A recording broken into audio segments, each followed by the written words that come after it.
Hello, Facebook fans. We got a cool little box in the mail today. Yes. I'm going to open this bad boy up. See what it is. This is from Wings West Governor Overhaul and Exchange. So it's got to be the governor, as James Brown would say.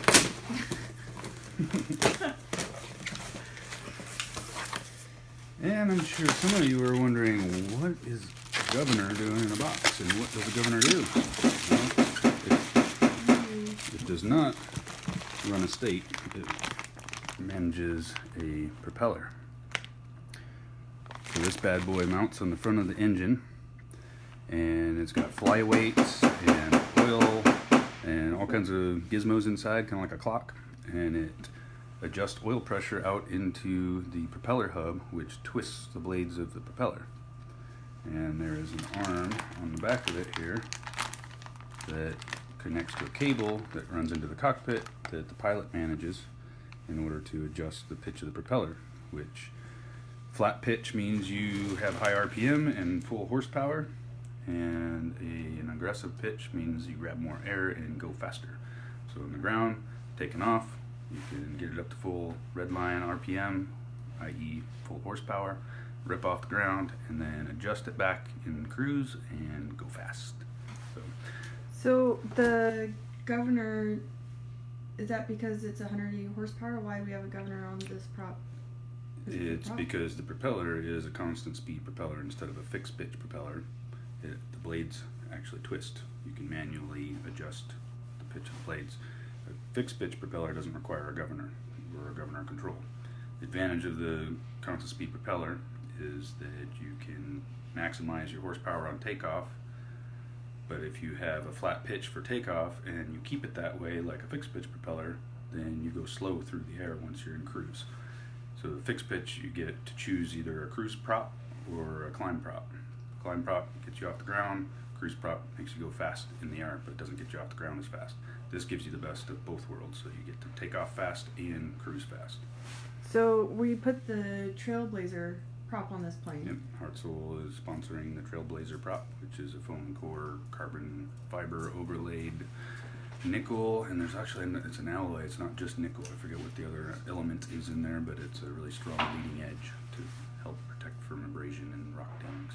So if someone wants to put a Trailblazer prop on their plane, do they have to get a governor for it? Yep, they do need a governor, and they would need a 180 horsepower engine as well. Sweet. Paul says hi. Hey, Paul. So does Russell. Russell says good morning. Hello.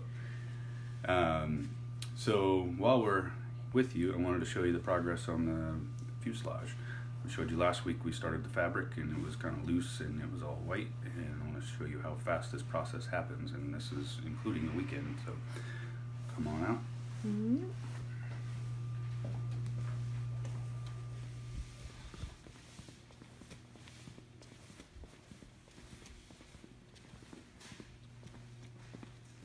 These blue towels so no one runs into the... Mm-hmm. Nice.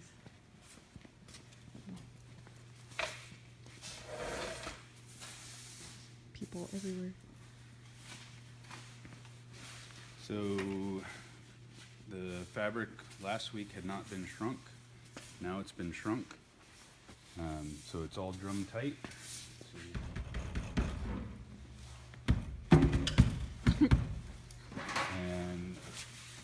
And then you can see we've gone through and sealed it with polybrush, which is this pinkish colored chemical, and that gets brushed on, and then we do a second coat wherever there's going to be a reinforcing tape, and then essentially we put wet polybrush on and then lay the tapes into that. You can see this has already been done, and we're just finishing up the belly at this point.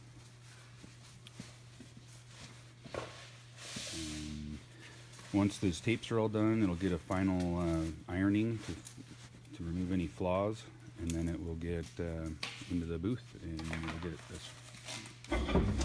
sprayed with polybrush, and then it will get 2 cross coats of silver, then it'll get sanded, and then the final cross coat of silver, and then it'll get painted. What's this thing right here? It's a spot for an inspection panel. So this will get what we call a doily, which is more fabric over top of it to secure it in place, and then there'll be an inspection panel over top of that. So essentially it'll cut out the fabric and be able to inspect inside there. And then what are these thingies? Those are drain grommets. Those are the seaplane style of grommet. They've got an opening in the back and a hole through the fabric inside, so if any water gets in the belly, as airflow comes across here, it'll actually suck the moisture out of those holes.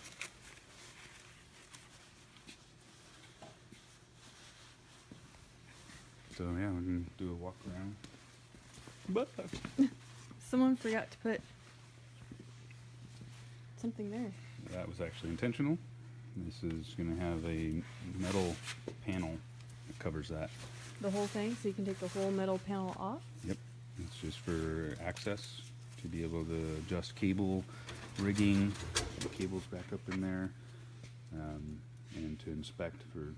A lot of times the tail is the susceptible spot for corrosion because it's the low point in the plane. As the airplane sits, water and moisture can roll to the back and cause corrosion. So this allows access in there to be able to see. And have we done this on other raffle planes? Put the metal plate on? We have, yes. And then there's more inspection panels up in here, and there's a couple more that are going to go in there.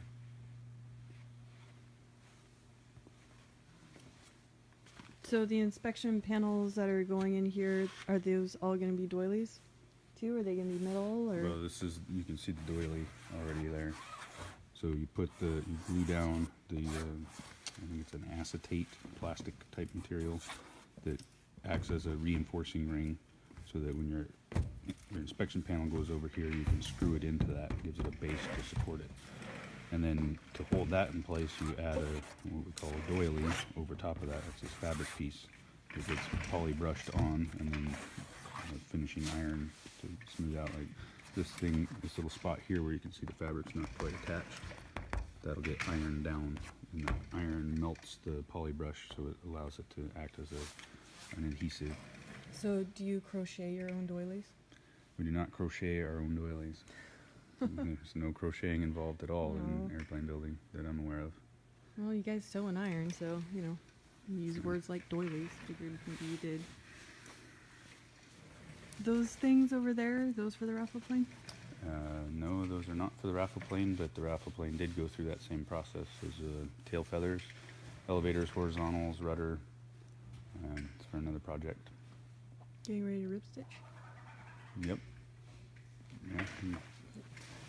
So anywhere there's a substructure, in this case a rib, you put a reinforcing tape over top of it. That'll get soaked with more poly brush, and then you rib stitch. So you stitch a piece of cord all the way around and back, and there's a special knot, and you stitch like every 3.5 inches or so, and you do that to everywhere you see those reinforcing tapes, and then it'll get one of those finishing tapes over top of that.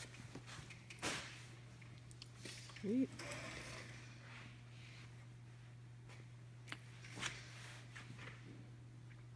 So yeah, there it is, and we're hoping to have it all the way through silver this week, and we'll keep you updated as the progress continues.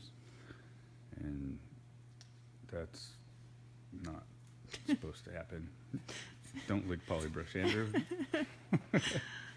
I don't think he's had enough coffee this morning. All right, so until next time, see ya.